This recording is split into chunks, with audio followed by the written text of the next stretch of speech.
okay? So now let's call up Elizabeth and Hikmet. And what we're going to do is talk through 2 case studies of shared value. And as they're coming up, Elizabeth is the CEO and president of OPIC, Overseas Private Investment Corporation. She's an investor, provides debt, capital, and some insurance to U.S.-based companies who are operating in difficult and challenging and developing and not advanced countries. And OPIC is an entity of the government. So it's an investor, but it's a government entity. And has substantial capital placed in companies around the world. And we'll talk about, we'll ask Elizabeth to talk about her business and how OPIC works and this notion of how does this relate to shared value. And then, of course, Hikmet is CEO of Western Union. This is a Fortune 500, for-profit company with operations truly globally, again, with a lot of significant revenues in the developing and challenging parts of the world.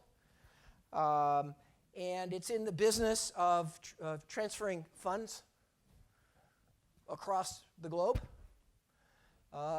and to pretty much every nook and cranny of the world, whether there's a banking sector or whether there's even a town. Western Union is everywhere. And it's a critical player in the world of the transfer of remittances and aid payments and other financial flows across the world. So these are very different organizations doing very different things, but what we'd like to understand is, what's their strategy, and kind of where does shared value fit? And then I think we'll dive into some of the interesting issues and complexities that come from that. So Elizabeth, would you start us off? Tell us about OPIC. Tell us about the strategy. Tell us about how you're trying to add value in your business. Well, thank you very much, Michael. It's a real honor and pleasure to be here with all of you today.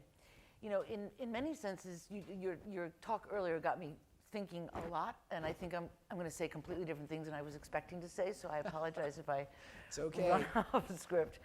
But in many senses, OPIC is the public sector catalyst in the U.S. for shared value investing in emerging markets. Because our very mandate is to help ignite and stimulate private capital flows into sustainable economic investments in emerging markets. And we invest in the kind of things like, critical infrastructure like water, sanitation, health, education, power is very important to us, but also microfinance and SMEs and many of the things, Hikmet, that I know you're gonna talk to us about. So in a way, we're the embodiment of a public sector shared value investor, and we do that by providing financing, which is about 80% of our business, long-term loans and guarantees, both directly to companies, but also to private equity funds, as well as political risk insurance and other kinds of risk mitigants that remove the barriers to those investments and that capital flowing into markets that otherwise would be too risky or too difficult for investors to invest in. So right now, we're about an $18 billion portfolio spread over 106 countries throughout the world, and our clients range from NGOs to small businesses to large companies investing in the power sector. And I mentioned that we're sort of an embodiment of a sustainable shared value investor because we are sustainable. We generate income every year that goes right back to the taxpayer, anywhere between $350 and about $450 million a year we generate because our loans are priced to risk. So we have a commercial basis of operating. But what you were saying earlier, Michael, that made me sort of twig on something I hadn't expected to mention, and that is that we wouldn't exist, OPIC wouldn't exist today if Richard Nixon didn't have a strategy. Because we were carved out of USAID about 40 plus years ago, because Richard Nixon at the time saw that the private sector was going to become a major vector for creating value and good in the world, and that unless the US government provided that private sector with investment banking services to make sure that that capital flowed and those investors, potential investors in emerging markets, had the support they needed to make those investments, this opportunity wasn't going to be taken. And in fact, it was a very prescient decision and a prescient strategy, because at the time, the vast majority of the money, the capital flowing into developing countries was aid. It was grant money, overseas development assistance. And in the intervening 40 years, that's completely flipped around. And now for every dollar in aid that flows in, $7 in foreign direct investment, that which we catalyze, is flowing into these markets. And in the intervening years, every other G7 country has created, pretty much, has created an OPIC to help catalyze those flows. And that FDI model of doing development is actually growing at 10 times the rate today, and has been for the last decade, that the traditional ODA model has been growing. So that was a strategy, I think. And it's a very important one, and one that I think we would love to explore and discuss. And in fact, now we got to rethink what's the strategy for the next 20 years in the US government in terms of harnessing private capital flows and channeling them in the service of making the world a better place. Again, infrastructure, power, water, health, sanitation. Because now we have a new competitor on the horizon that causes us to need to rethink the way we operate in the world. You've heard about the creation of the Asian Infrastructure Investment Bank, the actions of other DFIs in other countries, the BRIC Bank that's been created. What's going to be the US government's response to those important geopolitical initiatives? So anyway, I have a few ideas about that, but I would just share that in terms of who we are, what we do, and how we were created by a President of the United States having a strategy about what the world was going to look like 40 years hence. Right. Well, let me ask you a few follow-up questions just to clarify for the audience. So first of all, are you a charity? Is OPEC a charity? We're a U.S. government agency that's independent and is financially sustainable. So no, we're not a charity. So you actually make a profit? We make a profit. The profit goes back to the Treasury and actually cross-subsidizes other parts of the foreign policy agenda. Okay, so did you hear that? This organization makes substantial profits that goes back and subsidizes the rest of the government. Okay, this is not a charity. This is basically a profitable entity that delivers enough value that it actually is able to generate capital for the U.S. government. So and if you ever bump into your congressmen or your senators, it would be great if you could just underscore mention that point. Yeah. I mean, this is how government can think totally differently about delivering its services and its value. And Elizabeth, I think, has done a marvelous job in moving the organization in this direction. What's OPIC's advantage over all the other sources of capital out there that are placing capital in developing countries? Today, and I understand it might be changing in the future. One context is that as a government agency, we have more constraints on us than one might in the full free market. And actually, OPIC is, frankly, a lot smaller than our European competitors. We're more resource constrained than they are, and we have less tools and instruments than they do. So the first thing that I did when I arrived was to look at what are our constraints and what is that creating in terms of competitive disadvantage? And then what are we going to do to address that? So one of the things that we've done, because we are smaller, much smaller, frankly, the Dutch equivalent of OPIC is about almost twice our size in terms of staff. Just think about that. It's a smaller economy. So we thought about, okay, within those constraints, what are we going to do? First of all, one of the things is to try to work as hard as we can to create efficiencies so that we're driving both costs down, but also rationalizing pricing at the same time. So enormous amount of efforts to shift from paper to web-based systems to do a lot more in terms of efficiency. Another efficiency was to try to outsource origination, working with partners that have a global presence that can generate business and refer it our way. Partners ranging from the embassies all throughout the world, and making sure that those embassies know exactly what kind of opportunity is the right kind of opportunity for OPIC where we can add value.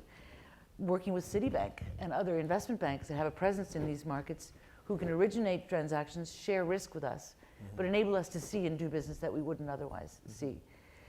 So those are some of the methodologies. Now, how do we what values do we need to instill in the agency in order to make those partnerships work and those methodologies for working more efficiently, while working very closely with the other development finance institutions. And sorry, as another one I should have added, because we have a distinct comparative advantage with them. So for example, with IFC, a sister agency, or Citibank, what do we bring to the table? We bring the ability to do much longer term financing than they can do, to take risks that they can't take. What do they bring to the table?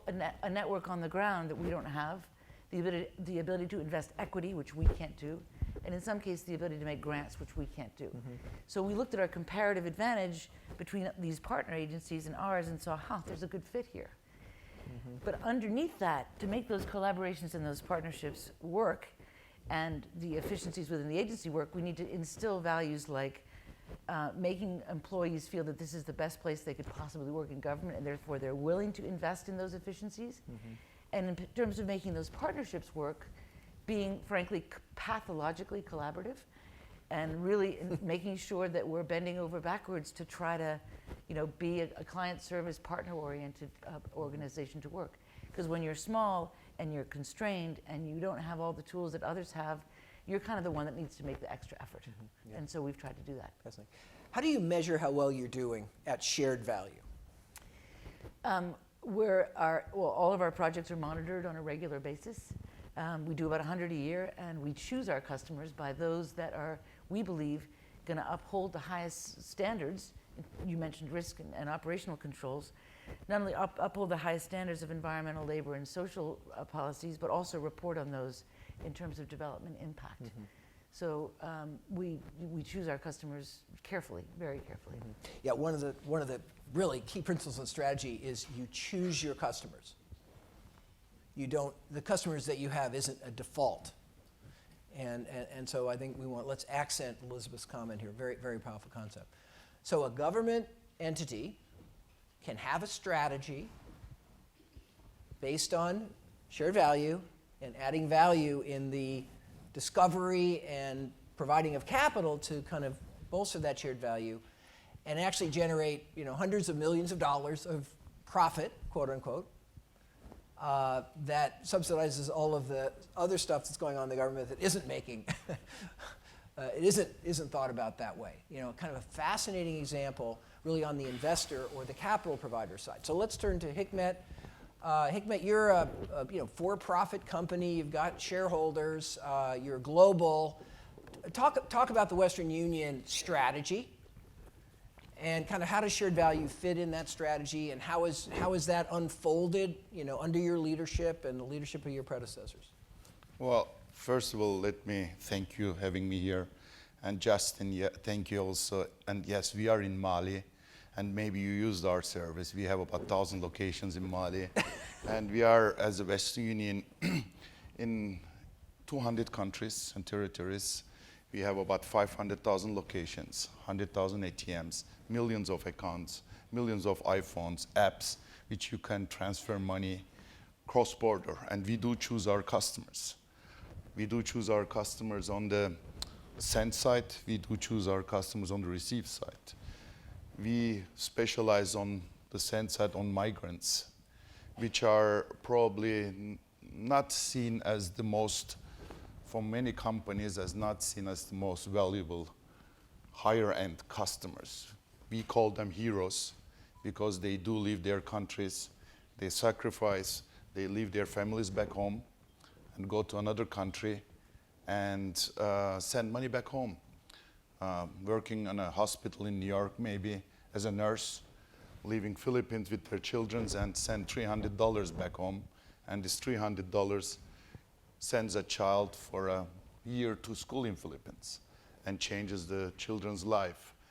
And we charge money for that. And we are a high profitable company. We do 20% margin, about 30% margins. Our shareholders are, I believe, satisfied currently. As every CEO, I do look at also on my iPhone and look how my share is doing daily, maybe 4 or 5 times. And if a CEO says that they don't do that, they lie. So we do have shareholder pressure, obviously. But we are proud to serving a customer segment which changes the world. And we are proud to serving a customer which trusts us. And the customer trusts us is, it's not they make about $1,000 or $2,000 max a month. It's our average customer make less than $1,000 a month. And half of the money is sent twice of a month back home. Our average transaction is about $200. So while we do that, we say that we have to understand the customer needs. We do ethnic marketing. We specialize on ethnic marketing. I call us probably best ethnic marketing company of the world. We speak to an Albanian in UK differently than in Germany.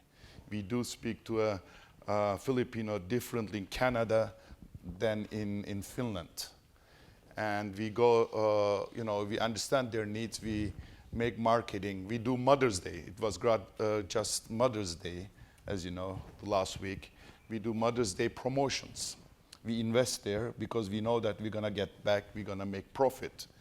At the Mother's Day, we touch the people's feelings, we touch the people's way of doing transactions. Most of the time what happens is that you do Skype with your mom or you text with your mom if you live in a different country. While you Skype with your mom, you text with your mom, we do promotions saying that, do you want to send $100 to your mom as a gift and via Western Union. And that promotion changes mom's life in India, in Bihar, in the rural areas, which your mom can go to hospital or to a doctor visit.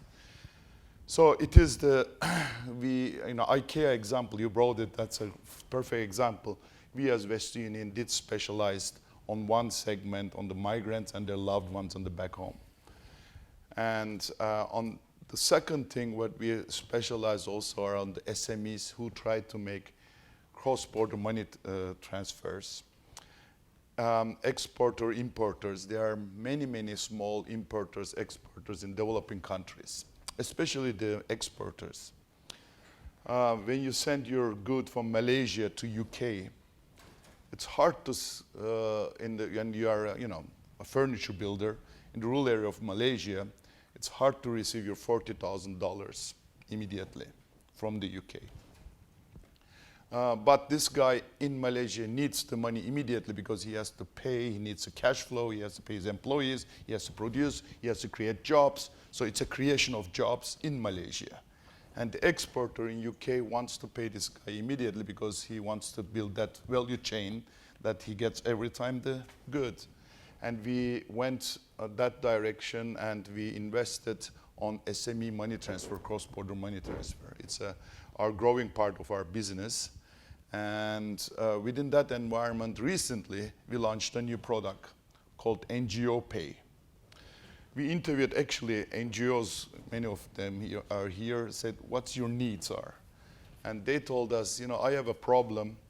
I have these funds, it's not the money, but it's the distribution of the money to the last parts of Malis or last part of the part that the teacher or nurse or the doctor directly gets the money, monthly salary, that continues to teach children.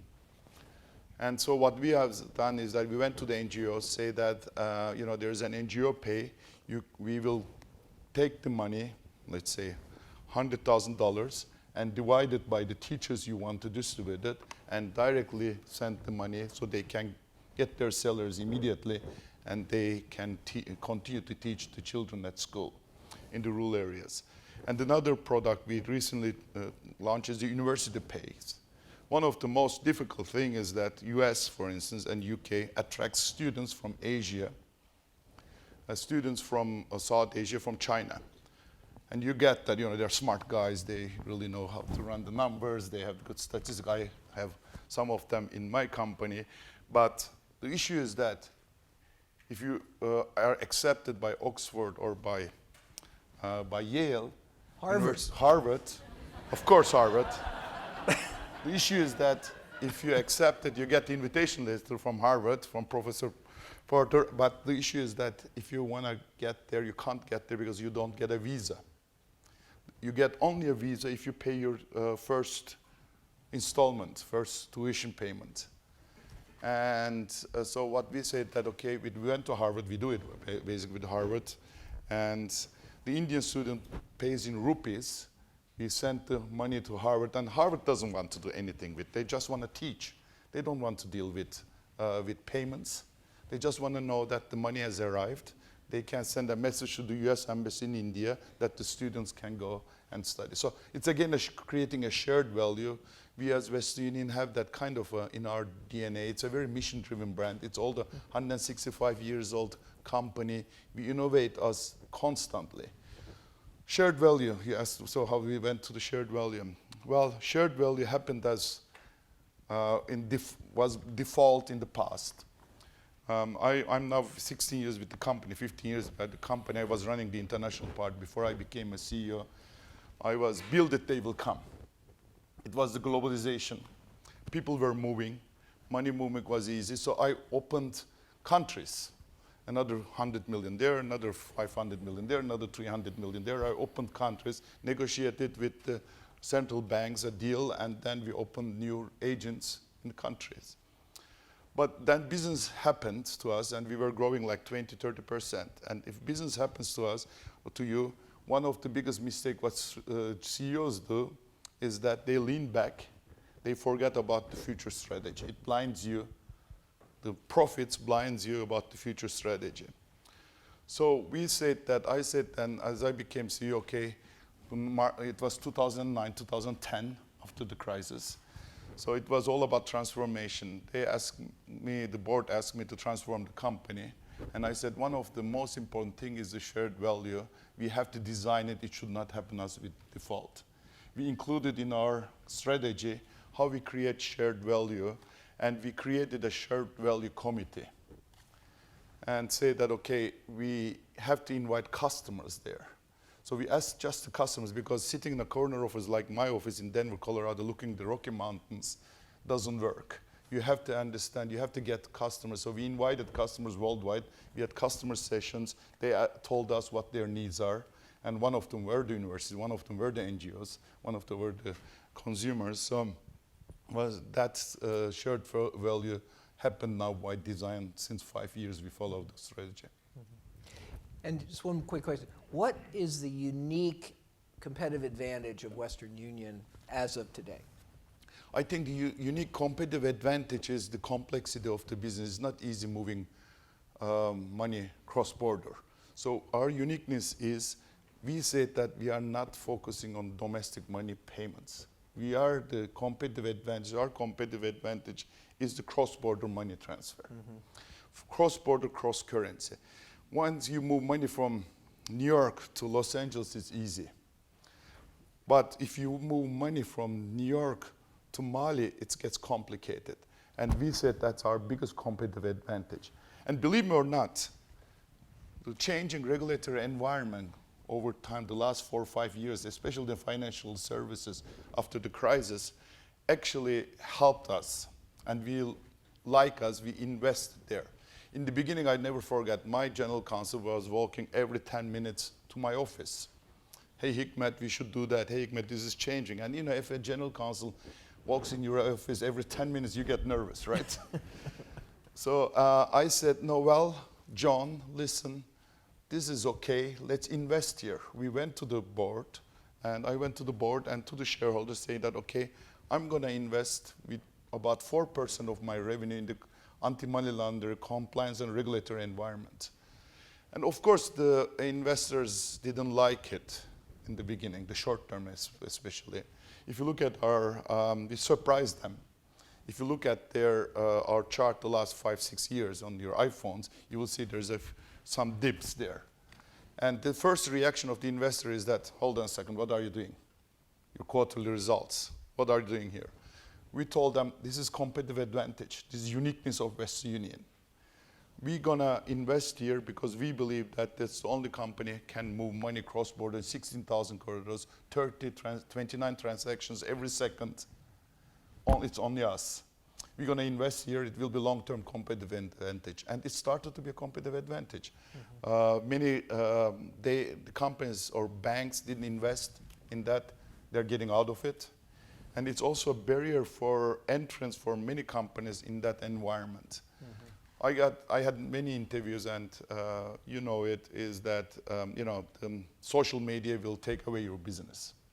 or all the newcomers will take away your business. But we in early stages say that, okay, if we invest there, if we are unique there, if we keep that, and we will be from a disadvantage in the beginning, making an advantage, competitive advantage, is the uniqueness of Western Union. And the second thing is that don't forget that the trust we build over the years, our brand awareness in Africa is 99%.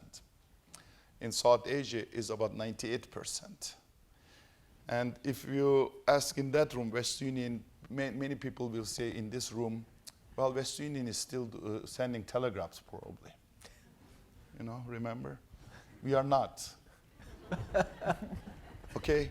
But if you go and ask a customer in the rural areas where Jamaican community is here in New York, or where a Chinese community, everybody will know Western Union. Mm-hmm. So the trust we built over the years is a huge competitive advantage. Yeah. And the last point maybe I want to make is that it's hard, while improving, correcting your core business and investing in the future opportunities, the same time if you're a publicly traded company. Mm-hmm.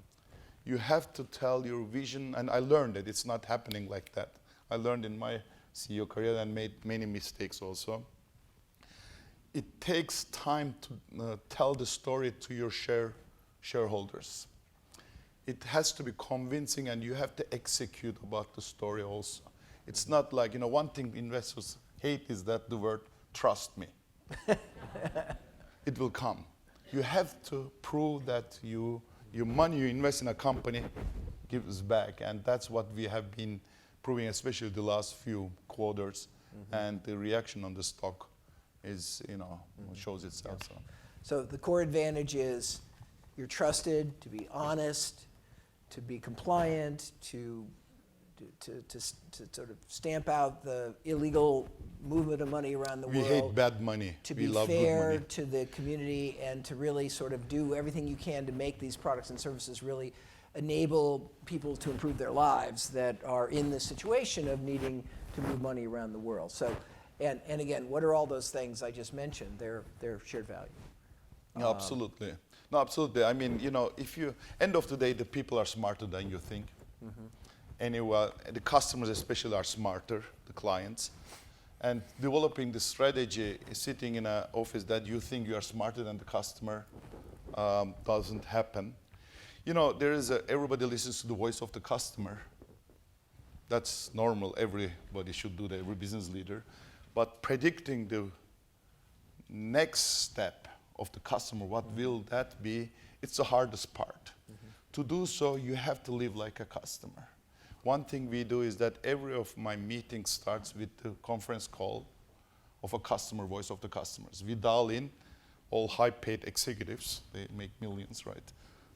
Hopefully when the stock goes up and we make profit. We dial in, sit, and 15 minutes, every meeting, every morning starts with a customer from Vietnam, or customer from Peru, or customer from Sweden. And we listen to that. Mm-hmm. And somebody takes notes, and we follow up with that. If a meeting starts without, I left meetings, if the meeting starts without the voice of the customer, I leave the meeting in the beginning. And with that, the discipline of listening and predicting the customer needs has been extremely valuable for Western Union. The head of Africa, who built for me Africa for 10 years, was reporting to me. I asked him 3 years ago to build our digital business. The digital competition is coming. There are many small competitors attacking Western Union, high profitable business. And I asked him to go to Bay Area, to San Francisco, and build me the digital business. Everyone, including the shareholders, asked, why do you ask somebody from Africa to go to Bay Area if there are so many smart people in the Bay Area? They know that better, the digital, why don't you hire someone? I said, no, this guy understands the needs of the customer. He can predict the needs of the customer. So we invested highly in San Francisco, in Bay Area. We have now there about 300 people. He hired immediately most smart people from the Bay Area. And it's the fastest growing business of Western Union, the digital business, especially the mobile apps. 50% of the digital goes in mobile apps. Mm-hmm. And it's the people we hired are the young people. And don't forget, it was a cultural change also for us, for Western Union. We are a traditional company, 165 years old, financial institution, made history in many parts. And we did wear ties and blue suits like that when we come to the office. And first time we opened the Bay Area, the people were sitting on the floor and, had their headphones on, really like in the movies. And I come and see my third visit to the Bay Area. I want to see how we are improving. Of course, I came with my suit. The first thing I looked at it, closed the door again, put my tie off, then went walking. Normally I shake hands of the employees, or the first one give me a twist, made like that. So we had to change the culture also. It's important that you on the top have to adapt. So we don't wear any ties anymore in all company, including Europe, including London. We don't wear ties anymore. We are trying to be more cool and sexy. And it does reflect in the numbers. And that has been a kind of a strategy also. Yeah, good. Okay, well, let's turn back to Elizabeth. So, Elizabeth, as you think about your strategy and your entity and how you're creating value in the ways you are so powerfully doing through the deployment of capital, kind of what are the trends and developments in this space? How is technology changing?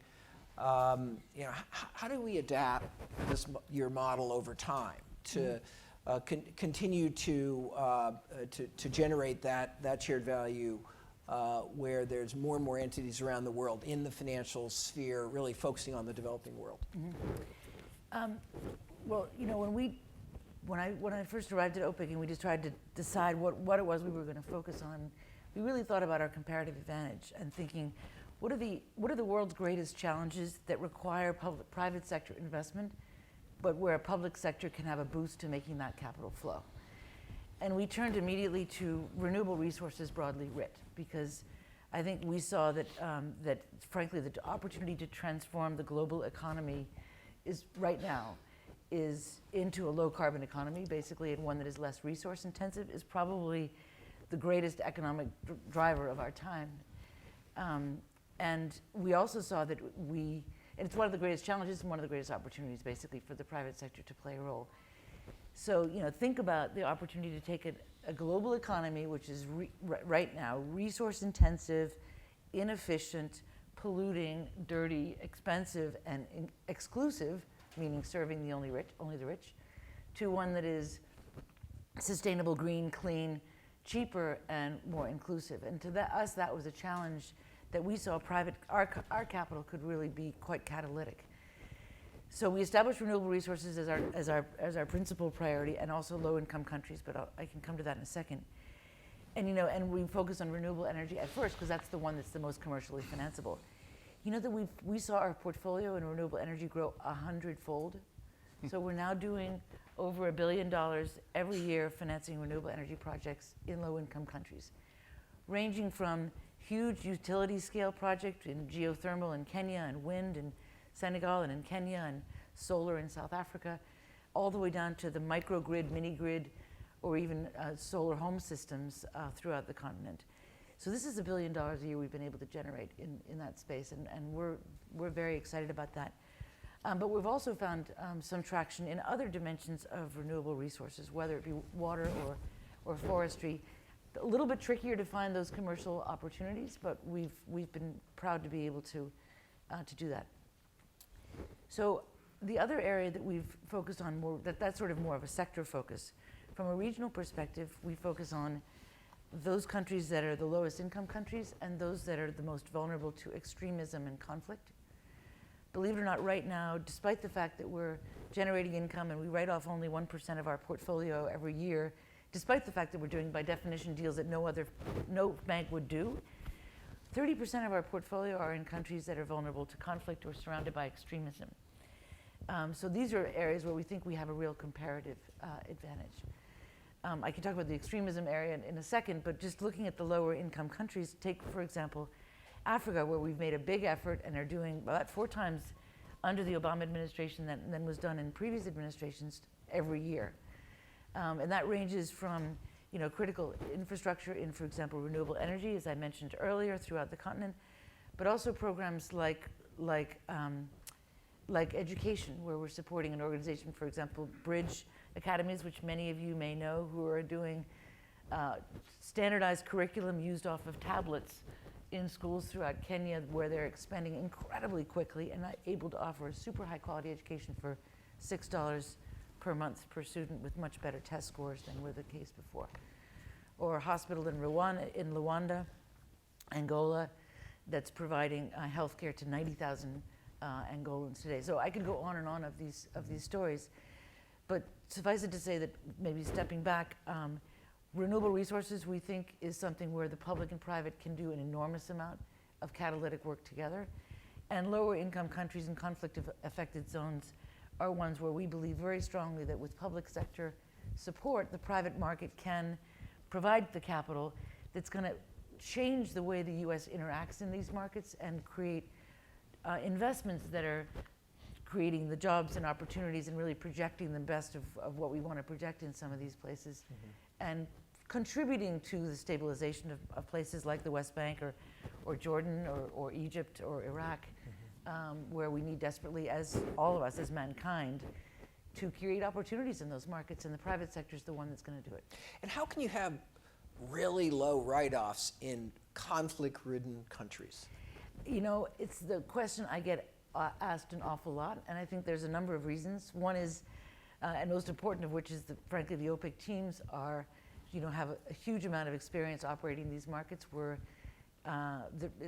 got a tremendous underwriting track record and expertise in marketing. And translate underwriting for this group.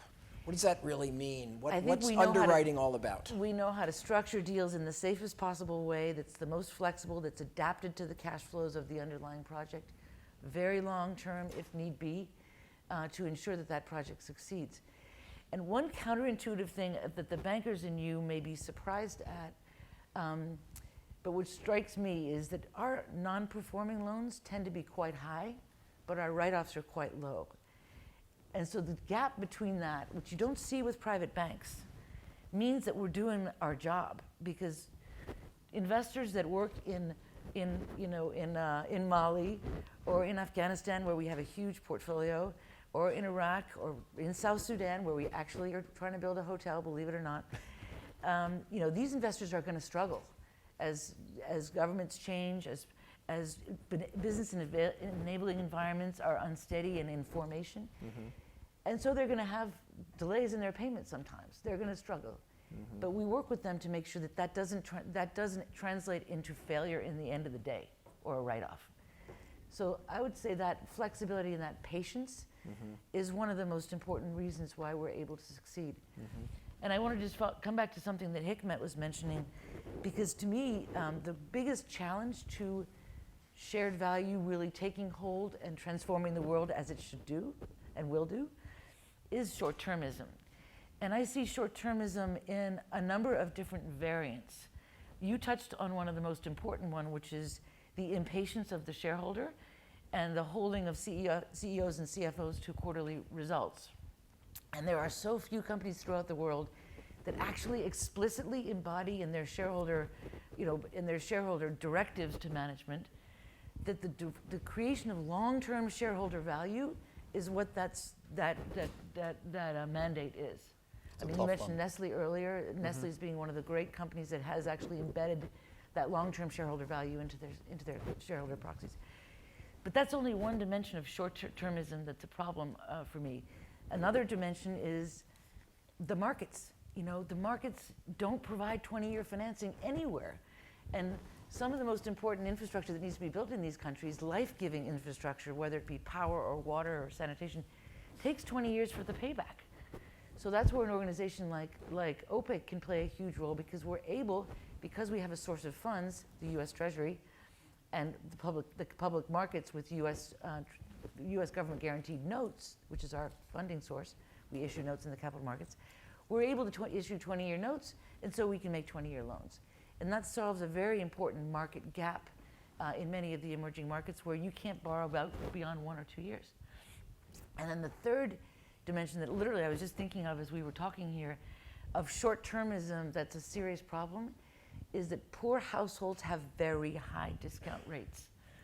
The poorer you are, the more you're going to care about money today versus money next month, which pulls against savings and other behaviors that we want to encourage in poor households. So dealing with the short-termism, the very understandable short-termism of extremely poor people, is another factor I think that the global community needs to address if we're going to take a longer-term perspective to solving all these problems.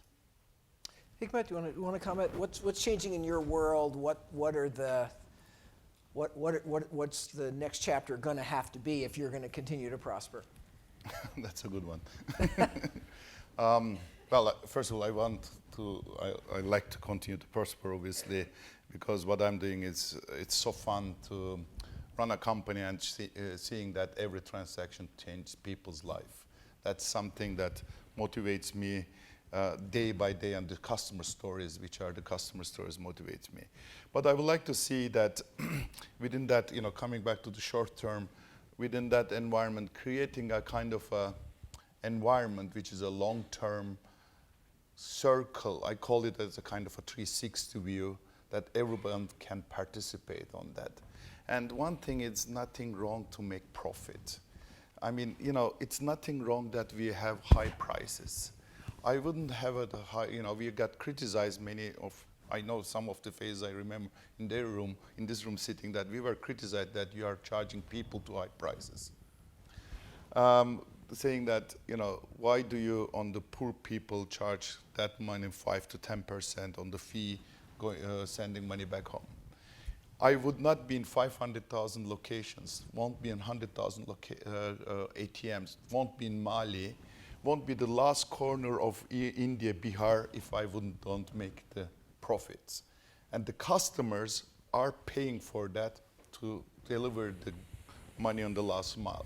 So an understanding of the chain, and what you do is a big work here, understanding that you have to make profits to deliver to the last part of chain. I would like to be a part of it. I would like to be a CEO to explain that, and a pragmatic CEO which does it daily. And nothing bad on that. To making, redefining capitalism in a way that you serve 7 billion people. You don't serve only 1% of the world. And this is something in my mission. This is something that drives me daily. This is something that makes me happy. And it's hard though. It's hard. If you are, have shareholders, they can choose to invest in any company. They can choose to invest in a company which is short-term focus. They can invest in a company which is long-term focus. But you have to keep your shareholders happy by executing quarter by quarter and delivering also to the 7 billion people the goods. Then everybody is a part of the world. Because I believe that we build the borders, people build the borders, people build the, the environment. And to overcome that, to be a part of that, we have one world, right? And be a part of that will be something that motivates me daily. Okay. Well, we have very little time. Could we just ask you to each make sort of a last comment, which is an answer to this question? We'll start with Elizabeth. So all these people in the room are here because they understand or believe or are intrigued by this potential to actually have an organization that truly creates shared value. It truly benefits society while having the organizational thrive. Elizabeth, what would you tell people about how to do that in wherever they, what allows that to happen? What's allowed that to happen at OPIC? What advice would you give to everybody in this room? I see that companies and investors and governments are waking up to the opportunity in shared value, and they're changing their behavior. They're changing it as a result of people in this room, of what their employees are asking for, what their customers are asking for, what young school leavers are asking for in terms of what they want in their careers. They're asking for purpose-driven lifestyle that more represents their values than the separation between work and values we used to see in our generations past.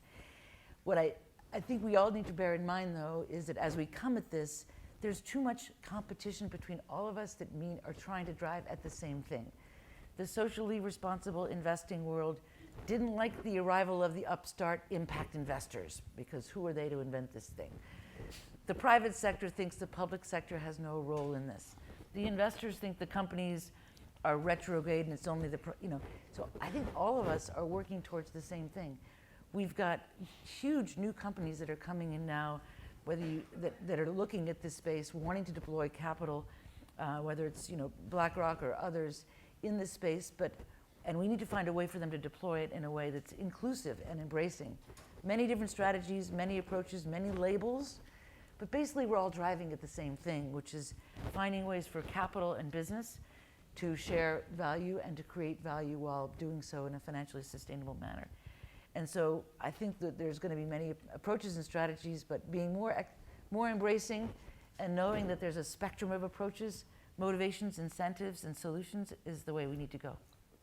Hikmet, what advice would you give everybody? I just keep it very simple and short. Continue to do what you're doing, do business, but doing in a smarter and better way. And that means creating shareholder by involving the people. Don't exclude the people. Involve them in your part of them. That's the way it will work. Great. Well, thank you for this session. I think just want to repeat a couple of phrases that we heard. There's nothing wrong with making a profit. Okay, and I want to. This is one of the greatest barriers we have in this world right now. So many people think that making a profit is a sign of trouble or problem or greed or the evil, of the capitalist system. And I think what we all have to understand, and we have to be courageous enough to talk about openly, is actually it's making a profit that enables almost everything good.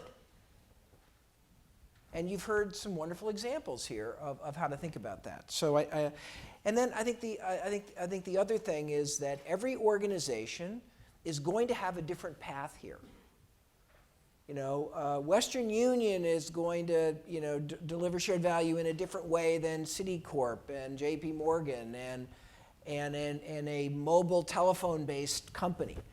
And OPIC is going to deliver value in a different way than a traditional development finance organization does or a commercial bank.